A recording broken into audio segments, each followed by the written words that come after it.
মন্দিরে যাচ্ছিস? উফ, ঠিক বেরোবার সময় পিছু ডাকে। হ্যাঁ যাচ্ছি। কেন? আমিও যাব।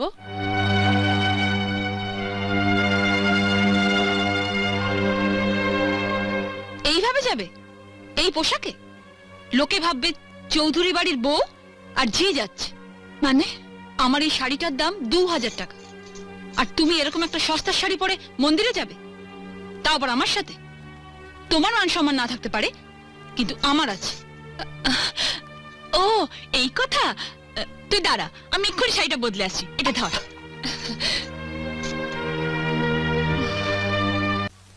টিয়া, আমি রেডি, ঠিক আছে? এ কি? এটা তো আমার শাড়ি। তুমি পরেছো, তোমার লজ্জা করছে না? খোলো। দামি শাড়ি পরার যখন অতই শখ, নিজের বরকে বলো না কিনে দিতে।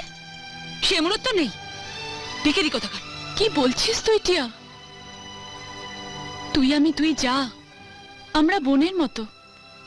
তোর শাড়ি আমি পরবো, আমার শাড়ি তুই পরবি, এটাই তো স্বাভাবিক। থাক দিদি, অনেক হয়েছে।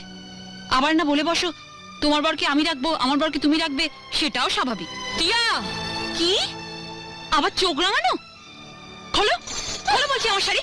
খোলো।